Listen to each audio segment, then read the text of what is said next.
नमस्कार, मी रुपाली खेडकर. माझ्या hill and grow with Rupali या चॅनलमध्ये तुमच्या सगळ्यांचं पुन्हा एकदा मनापासून खूप खूप स्वागत. आपण जे म्हटलं होतं पालकत्व ह्या विषयावरची सिरीज मूलमंत्र, मुलांसाठी आपण वापरायचे ते मंत्र, त्याची सिरीज आपण आता सुरू करतो आहे आणि अगदी आत्तापासून सुरू करतो आहे. तर सगळ्यात पहिला विषय म्हणजे संस्कार करणं. तर संस्कार करणं म्हणजे काय? तर शेजारी बसवून, पाठीवर हात फिरवून, डोक्यावर हात ठेवून 4 गोष्टी सांगणं हेच संस्कार नाहीत. तर रोजच्या जीवनात आपल्याला रोजच्या छोट्या छोट्या गोष्टींमधनं आपण ज्या काही त्यांना चांगल्या गोष्टी शिकवू शकू, ज्या चांगल्या सांगू शकू, ते संस्कार.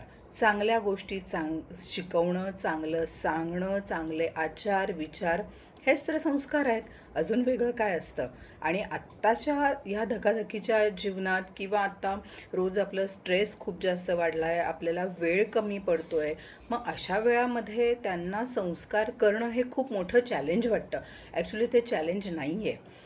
पण आपल्याला का वाटतं? तर आत्ताची मुलं खूप जास्त हुशार आहेत आणि पूर्वी काय होतं की आपल्याला आईने सांगितलं हे करू नकोस की आपण ऐकत होतो, हे कर म्हटलं की ऐकत होतो. पण आत्ताची पिढी तशी नाही आहे. आत्ता मुलं प्रश्न विचारतात आणि त्यांना प्रश्नांची योग्य ती उत्तरं लागतात. तर आता हीच आपली पहिली स्टेप आहे. तर काय की मुलांनी विचारलेले प्रश्न, तर त्याची उत्तरं कशी द्यायची?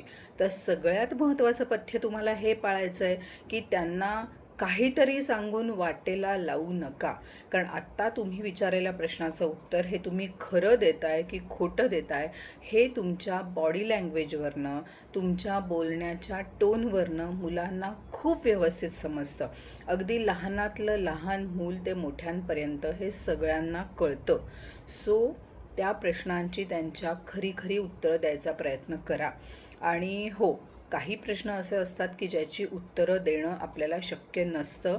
मग अशा वेळेला थोडंसं टॅक्टफुली बोलून किंवा टॅक्टफुली तो जो कुठला विषय असेल तो हँडल करून उत्तरं द्यायला आपल्याला जमायला हवीत. खोटं सांगून वाटेला लावणं हे कधीही करू नका. कारण हे जे मुलांना कळतं की आपल्याला काहीतरी थाप मारलेली आहे हे त्यांना कळतं आणि मग अशा वेळेला ते त्यांच्या प्रश्नांची उत्तरं बाहेर शोधायला जातात. हे अतिशय धोकादायक आहे. ते आपण कधीही होऊ द्यायचं नाही. त्यांना तुम्हाला जे जमेल, जसं त्यावेळेला सुचेल त्यावेळेला ते उत्तर द्या. आणि अगदीच जर नसेल की ते त्यांच्या वयापेक्षा खूप काहीतरी वियर्ड आहे असा प्रश्न आणि तुम्हाला त्याचं उत्तर देणं खूप कठीण होत असेल, तर त्यावेळेला त्याला तेही प्रेमाने सांगा की बाळा, हे प्रश्न विचारणं किंवा त्याचं उत्तर शोधणं हे तुझं वय नाही आहे. तू अजून थोडासा मोठा झालास की मी तुला ह्या प्रश्नाचं उत्तर नक्की देईन. पण तेही आपण कशा प्रकारे सांगायचं की ते त्यांना पटलं पाहिजे की yes, this is not the right time. आणि अगदी हट्टाला पेटले तर कुठलं तरी उदाहरण देऊन त्यांना सांगा. पण खोटं सांगू नका आणि त्यांना खोटं सांगून वाटेला लावू नका अजिबात. ही खूप मोठी चूक होते. कारण अशा बऱ्याच केसेस मी हँडल केलेल्या आहेत की ज्याच्यामध्ये मुलांनी असे काहीतरी प्रश्न विचारले होते. म्हणजे अगदी असं की आई, मी तुझ्या पोटात कुठून आलो, माझा जन्म कसा झाला, अशा आशयाचे प्रश्नही विचारलेले आहेत मुलांनी.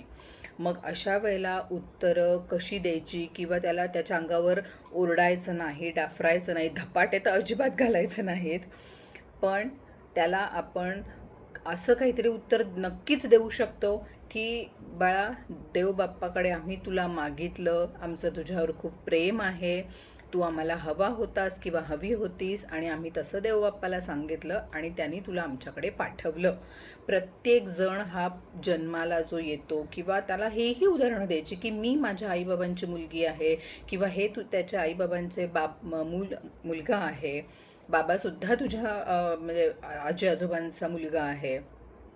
तर आम्ही मागितलं आणि मिळालं. मग ह्यावेळेला पुढे त्या मुलाचा प्रश्न होता, मग मला पण हवंय, मी पण मागायचं का?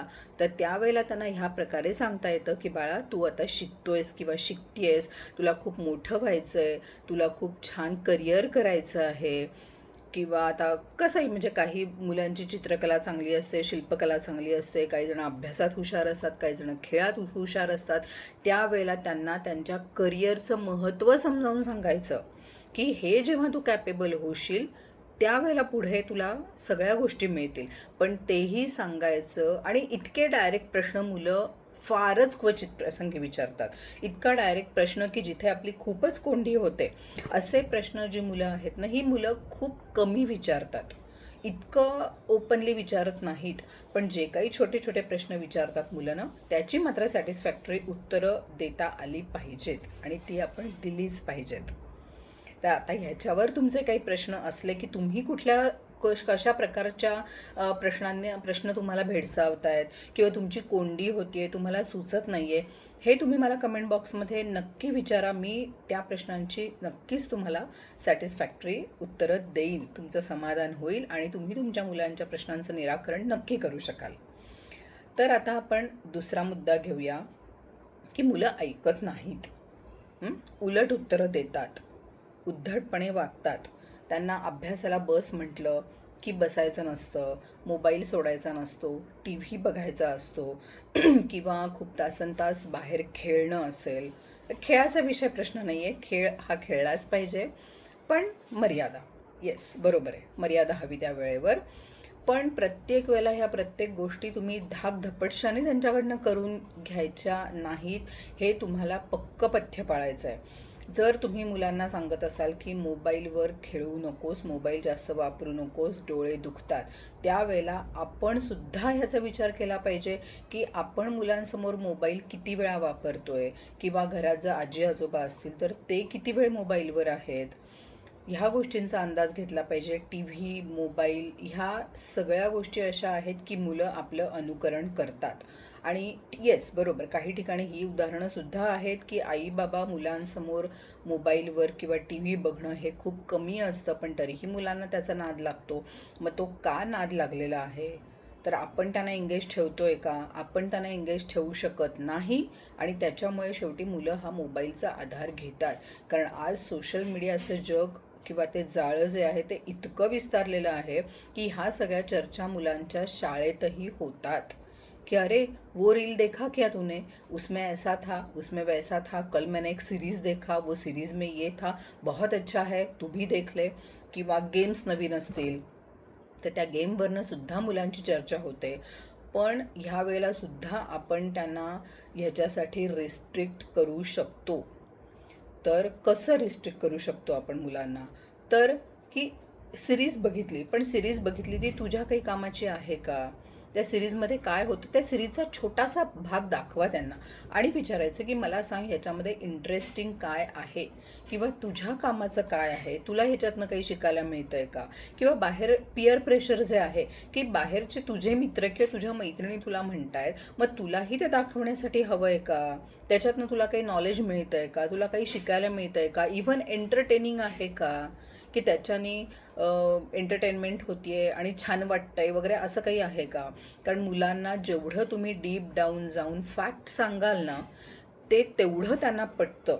ते विचार करायला प्रवृत्त होतात आणि नक्की ते त्याच्यावर विचार करतात की खरंच काही आहे का?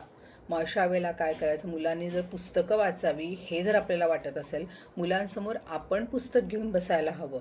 आपण थोडंसं 15 मिनिटं वाचायला सुरुवात करा. 15 मिनिटात मला नाही वाटत नक्की काही 15 मिनिटात तुमचे डोळे मिटायला लागतील. नक्कीच नाही ना. पुस्तक डोळ्यासमोर धरलं की झोप येते, हा आपल्या पूर्वीपासूनचा फंडा आहे. पण नक्कीच तसं होणार नाही. ऑफिसमधनं आल्यावर किंवा सुट्टीच्या दिवशी काहीही करा, पण रोज ही वाचनाची सवय मुलांना लागली पाहिजे. रोजचा पेपर, आपलं वर्तमानपत्र जे येतं ते तुम्ही स्वतः वाचा.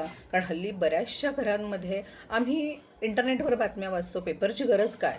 नाही, ही खूप चुकीची गोष्ट आहे. रोजचा न्यूजपेपर, रोजचं वर्तमानपत्र हे घरी आलंच पाहिजे. ते आपणही मुलांसमोर वाचलं पाहिजे. इव्हन आजी आजोबा जर घरात असतील तुमच्या, तर आजी आजोबांना पेपर वाचायची सवय नक्कीच असते. ते नक्कीच पेपर वाचतात. मग त्यावेळेला मुलांना त्याच्यातल्या ठळक घडामोडी, जगात काय चाललेलं आहे हे मुलांना आपण स्वतःहून सांगणं गरजेचं आहे. आणि आपण सांगायला सुरुवात केली की मुलांचा इंटरेस्ट डेव्हलप होतो. अचानक तुम्ही 15 वर्षाच्या मुलासमोर पेपर घेऊन बसाल आणि त्याला म्हणाल की आता चल तूही पेपर वाच, तर ते होणार नाही. सवया ज्या आहेत ना, ह्या मुळापासून लावाव्या लागतात. त्याच्यामुळे आपण त्यांच्यासमोर आपलं अनुकरण मुलं करत असतात ही गोष्ट पक्की डोक्यात फिट बसवा की आपण जे बोलतो वागतो तेच मुलं करतात. त्याच्यामुळे आपण त्यांच्यासमोर पेपर घेऊन वाचणं किंवा आपण पुस्तक घेऊन वाचणं, काहीतरी नॉलेजेबल बघणं, टी व्हीवर मुलांना टी व्ही बघायचा असेल ना, येस मुलांना टी व्ही लावा. पण कसं आहे, तुम्ही त्यांच्याबरोबर बसा आणि इंटरेस्टिंग ज्याच्यातनं काही एंटरटेनमेंट होईल, काही नॉलेज मिळेल तसं बघा. आता गेम्सचे चॅनल्स आहेत, नॅशनल जिओग्राफिकचे चॅनल आहेत, कधीतरी त्यांच्याबरोबर बसून कार्टूनही बघा. हां, मी असं म्हणत नाही एंटरटेनिंग चॅनल बघू नका, कार्टूनसुद्धा बघा की जे खरंच काही चांगले कार्टून्स असतील असे कार्टून्स बघा. काही शोज आहेत जसे कौन बनेगा करोडपती, KBC सारखे शोज आहेत, त्याच्यातनं मुलांना खूप काही शिकायलाही मिळतं, आपल्यालाही मिळतं. असे इंटरेस्टिंग काही शोज असतील ते बघा. आणि मूव्ही, येस कधी कधी त्यांच्याबरोबर मूव्हीसुद्धा नक्की बघा की जे मूव्ही खरंच चांगले असतील, ज्याच्यातनं एंटरटेनमेंट होईल असे मूव्हीज तुम्ही नक्की बघू शकता. मग त्याच्यामध्ये हिंदी, मराठी, इंग्लिश मूव्हीजसुद्धा खूप चांगले चांगले आहेत की ज्याच्यातनं खरंच काहीतरी मिळतं. त्यामुळे रिस्ट्रिक्ट करायचं म्हणजे सगळ्या गोष्टी बंद करायच्या असं नाही आहे. थोडं थोडं थोडं सगळं द्यायचं, पण आपण काय बघायला हवं आणि काय नको हा चॉईस मुलांना करायला शिकवा.